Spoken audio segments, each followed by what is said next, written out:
आदरणीय साथियों एवं आदरणीय बहनों, प्रणाम। थायराइड थायराइड जो है डे बाय डे गंभीर समस्या बनती जा रही है। थायराइड पर हमारा बहुत अच्छा वीडियो है।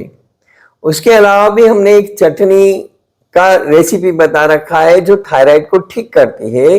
इसी तरह से एक जूस बता रखा है जो सवेरे सवेरे खाली पेट पीने से थायराइड बिल्कुल एब्सोल्युटली नॉर्मल हो जाता है। लेकिन कितने लोग उसका पालन कर रहे हैं और कितने लोगों को जो है इस बात की सूझ है कि हमें ये करना चाहिए, क्योंकि थायराइड की जो गोली होती है, मैं बहुत स्पष्ट रूप से बता रहा हूं कि थायराइड की जो गोली है वो सुअर की चर्बी से एक्सट्रैक्ट की जाती है। इसलिए सवेरे सवेरे भगवान का नाम लेने का काम करें, ना कि सुअर की चर्बी खाने का। तो इसलिए थायराइड की गोली से कोई फायदा नहीं। थायराइड कंट्रोल रहता है, बाकी उससे थायराइड खत्म नहीं होता है, जबकि थायराइड को जड़ मूल से खत्म किया जा सकता है। आप में होना चाहिए दृढ़ इच्छा शक्ति, दृढ़ संकल्प शक्ति होनी चाहिए और उसके लिए प्रयास होना चाहिए। बाकी की जिम्मेदारी मैं लेता हूं।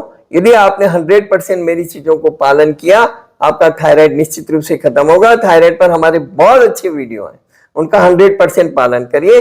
अभी मैं आपको कुछ खाने पीने की चीजें बता रहा हूं जो आपकी थायराइड की गंभीर बनती जा रही समस्या में मदद करेगी और थायराइड को कंट्रोल करेगी, थायराइड को धीरे धीरे करके खत्म कर देगी। थायराइड एक हार्मोन होता है जिसे आपकी थायराइड ग्रंथि बनाती है। इस हार्मोन के ज्यादा या कम बनने से आपके शरीर में कई गंभीर समस्याएं हो सकती हैं। हाइपरथायराइडिज्म वो स्थिति है जिसमें यह हार्मोन ज्यादा बनता है, जबकि हाइपोथायराइडिज्म वो स्थिति है जिसमें ग्रंथि बहुत कम या इस हार्मोन को बनाना ही बंद कर देती है। तो ऐसी स्थिति में थायराइड को कंट्रोल रखने के लिए डाइट पर ध्यान देना बेहद जरूरी है। नारियल पानी में भरपूर आयोडीन होता है, तो इसलिए जिनको भी थायराइड की समस्या है उनको एक नारियल पानी नियमित रूप से पीना चाहिए, निश्चित रूप से पीना चाहिए। उससे जो है आयोडीन की पूर्ति हो जाती है। साउथ के अंदर देखिए इतना नारियल होता है, इतना नारियल पानी मिलता है, और साउथ के लोगों का जितना भी खान पान है उनमें नारियल जरूर होता है, और इसीलिए वहां पर थायराइड की समस्या इस तरह की गंभीर परिस्थितियों में नहीं है जितनी उत्तर भारत में है। दक्षिण भारत में थायराइड की समस्या इतना विकराल रूप में नहीं है। जिन लोगों ने, वहां के दक्षिण भारतीय लोगों ने भी, जिन परिवारों ने हमारे उत्तर भारतीय लोगों का खान पान अपनाया है और उन्होंने नारियल को कम कर दिया है, उन लोगों के ये समस्या हो सकती है। बाकी जिनका नारियल पानी नियमित रूप से और जो हर चीज में नारियल डालते हैं उनको थायराइड नहीं है। इसी तरह से कद्दू के बीज, कद्दू पर मैंने बहुत फोकस किया है। मैंने यहां तक भी लिखा है कि काजू और बादाम से भी अधिक शक्तिशाली है कद्दू के बीज। तो कद्दू के बीज जिंक का एक बढ़िया स्रोत है, जो T4, जो थायराइड में T3, T4 और TSH, इनमें जो इम्बैलेंसेस होते हैं उसी के कारण आपको प्रॉब्लम होती है। तो कद्दू के बीज जिंक का बढ़िया स्रोत है जो T4 को एक्टिव T3 में बदलने के लिए जरूरी है। अगर आप थायराइड के मरीज हैं तो आपको इसे डाइट में शामिल करना चाहिए, कद्दू के बीजों को। कद्दू के बीज, कद्दू का जूस, कद्दू का सूप, कुछ भी, कद्दू की सब्जी, कद्दू का रायता, बहुत सारे आइटम्स बनते हैं कद्दू के और बहुत टेस्टी भी होते हैं। आप उनको अपना करके देखिए। कद्दू के बहुत सारे स्वास्थ्य लाभ है, और मैं कहता हूं कि दुनिया की किसी वनस्पति में इतने गुण नहीं है, इतने विटामिन और इतने मिनरल का खजाना नहीं है जितना कद्दू में है। बहुत सारे लोग अनावश्यक रूप से विवाद पैदा करते हैं, आप जिसको कद्दू बोल रहे हो वो ये है, वो ये है, वो ये है। अरे क्या मूर्खों की तरह बात करते हैं। कद्दू की इमेज मैंने दे रखी है, आप गूगल में कद्दू डाल करके उसकी इमेज देख सकते हैं। ठीक है, कद्दू दो तरह का होता है, एक सफेद होता है जिसका जूस निकाल करके पिया जाता है, या जिसके आगरे के पेठे बनते हैं जो ग्रीन कलर का होता है, और दूसरा होता है कद्दू येलो कलर का, पंपकिन। ठीक है, पंपकिन सीड्स। तो उस कद्दू का जो है उसका मैं यहाँ पर जिक्र कर रहा हूं जो पीला वाला होता है।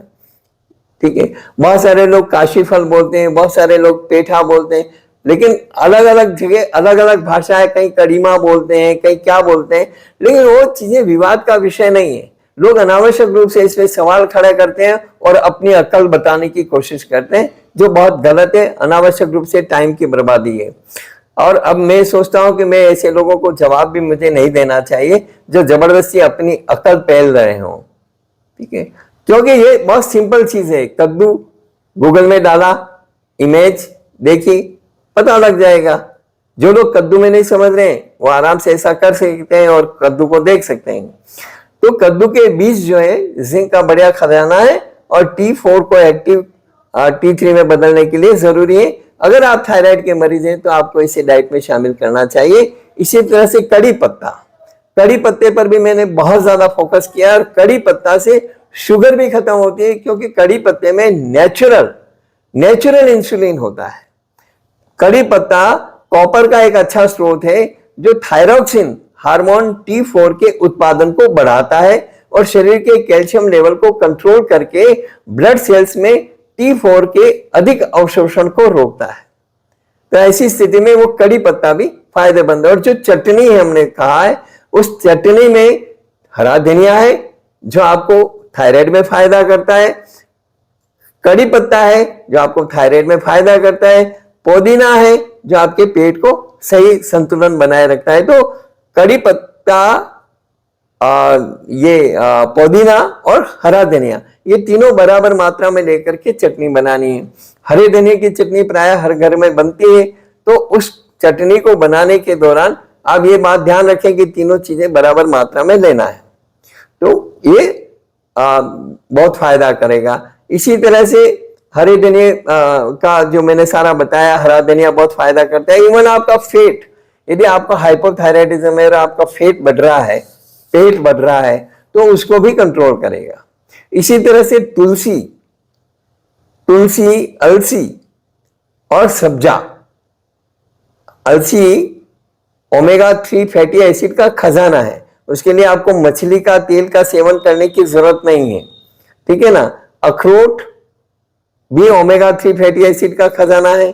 तुलसी, अलसी जो है भरपूर ओमेगा 3 फैटी एसिड होता है उसमें, और सब्जा के बीज, ये सब जो है इस सारी चीजें और अच्छे मेटाबॉलिज्म से को बनाए रखते हैं। तो आपका मेटाबॉलिज्म अच्छा बनाए रखने के लिए तुलसी, अलसी और सब्जा के बीज का उपयोग आप कर सकते हैं। इतना ही नहीं, ये छोटे छोटे बीज थायराइड ग्रंथि के कामकाज को बेहतर बनाने में मदद करते हैं, तो इसलिए आप इनका उपयोग कर सकते हैं। इसी तरह से मूंग की दाल बीन्स की तरह आयोडीन प्रदान करता है, और मूंग के बारे में सबसे अच्छी बात यह है कि वे सभी बीन्स के पचाने में सबसे आसान है। जितना भी बीन्स आप काम में देंगे उनमें सबसे आसान पाचन होता है मूंग की दाल का। यही वजह है ये थायराइड के लिए भी सबसे बेस्ट फूड है। तो इसका मूंग की दाल का भी आप भरपूर मात्रा में लाभ लीजिए और इससे आपको थायराइड में भी मदद मिलेगी। इसी तरह से दही भी आयोडीन का एक बहुत बड़ा स्रोत है। यह एक प्रोबायोटिक सुपरफूड भी है जो आंतों के स्वास्थ्य को भी बनाए रखता है। ये जरूरी है क्योंकि कई थायराइड समस्याएं ऑटो इम्यून बीमारी के कारण होती हैं। ध्यान रहे कि इम्यून पावर को ठीक करने के लिए जरूरी है कि पहले आप आंतों को ठीक रखें, और आंतों को ठीक रखने में मदद करता है दही। लेकिन दही बिना फ्रिज का हो, ताजा दही हो, खट्टा ना हो, इन सारी चीजों का आप जरूर ध्यान रखिए और दही को मथ करके और उसका उपयोग करें। इसी तरह से अनार में पॉलीफेनॉल्स होते हैं जो शरीर से मुक्त कणों को हटाने में मदद करते हैं, जिससे सूजन कम होती है। अनार के सेवन से आपकी थायराइड ग्रंथि के कामकाज को बढ़ावा मिलता है, तो इसलिए वो भी फायदा करेगा अनार भी। लेकिन अनार का जूस नहीं, अनार के दाने खाइए। इसी तरह से एक छोटी सी एक्सरसाइज, जो लोग भी थायराइड से पीड़ित हैं वो छोटी सी एक एक्सरसाइज जरूर कर लें। हमारा जो तेल है ऑलिव ऑयल और रोजमेरी मिक्स वाला प्राकृतिक तेल, या आप खुद भी बना सकते हैं। 200 ml ऑलिव ऑयल में 50 ml rosemary essential oil online मिलता है, खरीद लें, मिक्स कर लें और गले में अच्छे से लगाएं, बालों में लगाएं, चेहरे पे लगाएं, पूरी बॉडी पे मसाज करें। हेयर टॉनिक है जबरदस्त, और माइग्रेन का अपने आप में कंप्लीट ट्रीटमेंट है, लेकिन थायराइड ग्रंथि में भी वो काफी मदद करेगा आपकी। तो थायराइड के लिए भी गले में अच्छे से उस तेल की मालिश कर सकते हैं और एक एक्सरसाइज कर सकते हैं। ऐसे गर्दन के पीछे, सिर के पीछे हाथ रख कर गर्दन को पीछे की तरफ लटकाएं और वापस हाथ के सहारे से सिर को आगे लाएं। ऐसा हाथ का सपोर्ट जरूरी है, नहीं तो आपकी गर्दन की नस ऊंची नीची हो जाएगी, गर्दन लचक जाएगी, तो आप मुझे गालियां देंगे, ठीक है ना। तो इसलिए गर्दन लचके नहीं, इसलिए सेफ्टी के लिए दोनों हाथ पीछे सपोर्ट के लिए रखें और हत्थे वाली कुर्सी पे बैठ करके और इस तरह से करें ताकि आपके गिरने पड़ने का डर ना रहे, और पीछे ले जाएं, जितना लटका सकें लटकाएं और फिर हाथ के सहारे से आगे लाएं। इस तरह की एक्सरसाइज दिन में 20-25 बार, पेट भरा हो या खाली हो, कभी भी कुर्सी पे बैठ के हत्थे वाली, और आप कर सकते हैं। इससे भी आपको बहुत फायदा मिलेगा। इस वीडियो में इतना ही। थायराइड से बचें और सुअर की चर्बी खाने से बचें, नेचुरली थायराइड को क्योर करें। इस वीडियो के अंत में मैं वो दोनों चीजें लगा रहा हूं, चटनी का भी और जूस का भी, तो आप चाहें उनको कंटिन्यूशन में देख सकते हैं और देख करके अपनी थायराइड का 100% खात्मा कर सकते हैं, इलाज कर सकते हैं, बिल्कुल एकदम नॉर्मल कर सकते हैं और नॉर्मल लाइफ, अच्छी लाइफ जी सकते हैं। धन्यवाद।